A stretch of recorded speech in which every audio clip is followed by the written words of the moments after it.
G'day everyone and welcome back to the channel. Welcome to another NBA 2K25 Play Now Online vid.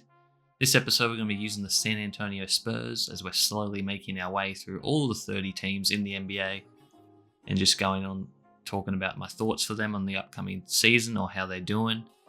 And this set we're going to be using the Spurs. You see here we're going up against a guy who's using the Atlanta Hawks. His first game of Play Now Online according to the stats there. And WEMBY is just a cheat code in NBA 2K25. I mean, he's not rated the best. I think he's still a little bit overrated, to be honest, in the game. Based on the start to his season, he's not shooting the ball that well. But anyway, he's still, 7'5" or whatever, so he's going to be good no matter what his rating is, let's be honest. As my opponent comes out here and splashes with Trae Young, so I thought I was going to be in for a tough one there. Let's talk about the Spurs. Brought in the likes of Chris Paul and Harrison Barnes in the offseason. Those were their two key acquisitions. Chris Paul probably not going to play too many minutes or games as he is, I think he's 39 now. But he's basically just a mentor and going to be there to try to, be a guy who can actually throw an entry pass to WEMBY or throw some more lobs. I'm sure they don't want him throwing too many lobs because that could be a recipe for injury for Wembanyama. And speaking of Wembanyama, he hasn't been playing the best so far this season. He's still taking a lot of difficult shots and outside shots. I'm sure the fans want him to get closer to the hoop, but I think that the Spurs, they won't say this publicly, but they want to actually stay a bit bad because they want to get another top pick to put alongside Wembanyama and really build for the future, as he's not quite good enough yet to carry a team all the way. But once he adds a little bit more weight and gets a bit more experience in the NBA, he'll soon be dominating. I mean, he already does dominate, but he could dominate more efficiently, especially when he gets closer to the ring. And I think they just don't want him to get hurt either. But yeah, he's having a little bit of not a down season. He's just taking a little bit to rev up, as a lot of players will do at the start of the season. But Jeremy Sohan, I've been very impressed with. I think he's going to be a great player for them in the future. It's going to be interesting because I think a lot of opposition fans are going to learn to hate him just because of the type of player he is. He seems to be one of those nuisance guys, kind of like a Dennis Rodman, people say, especially with his hair as well. He's always changing it up and causing mischief. But yeah, I actually like this guy called Champagny for them. I think he starts for them. I feel like the Spurs keep changing their starting lineup, but I think that's mostly because of injuries as well, because Devin Vassell is a good youngster as well, and I think they just paid him a decent amount of money, but he's been injured as well. So it'll be interesting to see how many games they can get out of him and if he can really develop in an all-star type player. Keldon Johnson as well, coming off the bench now. They did pay him, but he's got one of those nice contracts, which I think it actually descends going forward. So they did well to get that contract sorted. And then speaking of Chris Paul and Harrison Barnes, they're the only two players I think that are over 30 years old. So they're the two mentors and leaders, and then the rest are just surrounded by youth like Wembanyama, Sohan. I think they've got a guy called Wesley as well, who looks like he could be something. Not to mention Stephon Castle. I'm not sure what pick he was, but he was the Spurs selection. I think they've got a real good one. Isn't the greatest shooter yet, but he's still very young, and he's just looks like he could be an absolute great player. And it's annoying because it feels like the Spurs always find these NBA-ready players, and I think he's going to be ready quicker than not, especially under the guidance of Chris Paul. I mean, he's already playing clutch time, putting up big plays, and once he gets that jump shot right, he's going to be dangerous. And I think he's quite a big player too, quite big for a point guard, I should say, as well. And now they're not forcing Jeremy Sohan to run point like he was last year.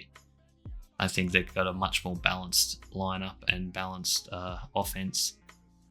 Yeah, my prediction for the Spurs, it was actually quite low. If I went to their over-under, I think it was around 36 wins. I would have hit the under, but at the moment they're 5-6 at the time of recording this audio, which is actually quite decent. I thought they'd start off a little bit slower, but it's a long season.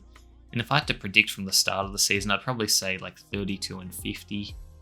And I think the Spurs would probably be happy with that because, like I said, they still want a chance to get another high pick. It'd be nice for them to, make the play-in and maybe host a playing game, but I don't think that's going to happen. I think they're going to just miss it, especially in the West. If they're in the East, that'd be a different story. I think they'd have a real shot in the East, but in the West is just absolutely loaded. Besides Utah and Portland, it's tough to see any other teams that they'd be ahead of. I mean, I know a lot of people were down on the Clippers, but they've surprisingly been decent so far. And then you're just kind of relying on injuries to other teams, which, can be a thing. I mean, the Grizzlies are already struggling with injuries, but their bench looks quite good. And then there's the likes of the Pelicans as well, who have just got injuries all over the roster. But yeah, that's my prediction, 30 and 52. I mean, 32 and 50, I think I said.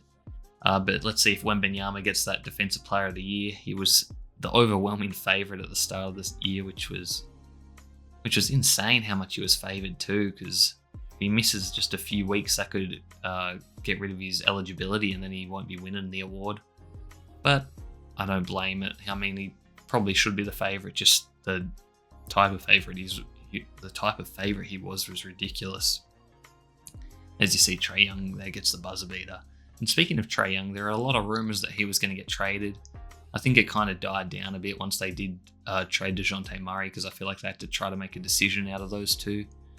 But a lot of the rumours were Trae Young or DeJounte Murray actually going to the Spurs, which would have been interesting because DeJounte Murray obviously used to already play on the Spurs and then got traded for quite a lot. And so it would have been interesting to see if he did go back to San Antonio, what that would look like. And then Trae Young, because could you imagine Trae Young and Wemby? It's like one of the best offensive players in Trae Young, and then you got the Defensive Player of the Year in Wembanyama. It'd be interesting how they work together and play together. It's kind of like if Trae Young and Rudy Gobert were together. Could Rudy Gobert cover up Trae's defensive weaknesses, and then could Trae Young override basically Rudy's offensive weaknesses? And as we all know, Rudy loves to set a screen and was good for those screen assists, especially back in those Utah days. But anyway, that's going to be it for my Spurs talk. I'm going to just commentate over the gameplay now. Not the prettiest game, I do apologise, but we're not really here for the gameplay. I mean, if you found this channel somehow, you're probably just looking to comment below and share your opinions and what you think about mine. See if we differ. Yeah, make sure to like, comment, and subscribe, guys, if you enjoy the video. It really helps me out. And let me know what teams you want me to talk about next or topics.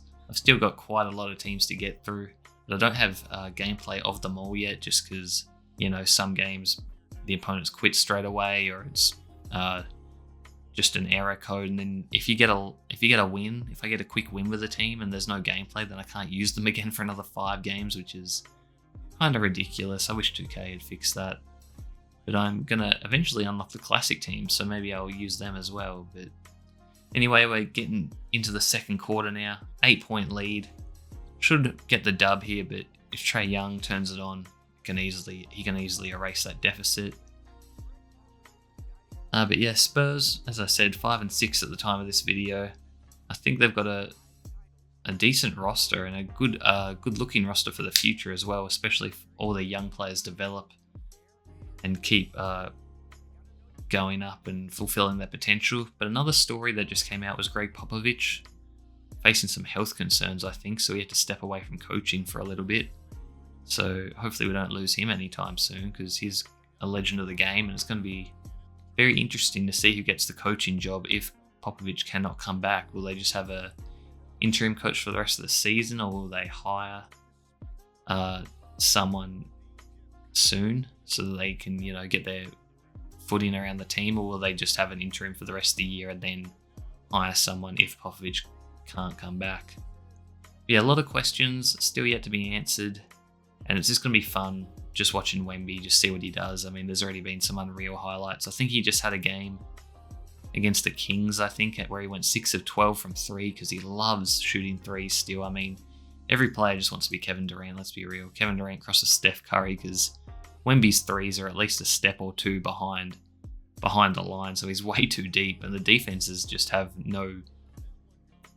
nothing they can do to stop that, because, I mean, you got to treat him like LeBron or someone else, and if his 3-point shot goes in, then you're just dead to rights. I mean, you got to let him take it, you got to let him live with it, because you don't want him, around the ring, because he's just going to be too dominant around there.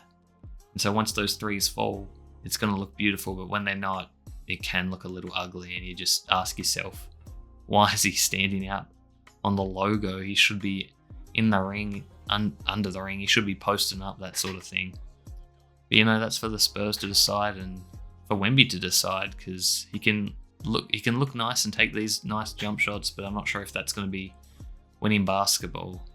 I doubt it will be, but his shot doesn't look too bad. It's just not going in at the moment. And years to come, I'm sure he'll get better and more efficient. But at this stage, I don't see Spurs making any noise when it comes to the postseason. But they've just got Wemby, and so they could have him for the next 15 years, and they could start a dynasty again soon, which would be very scary for the league.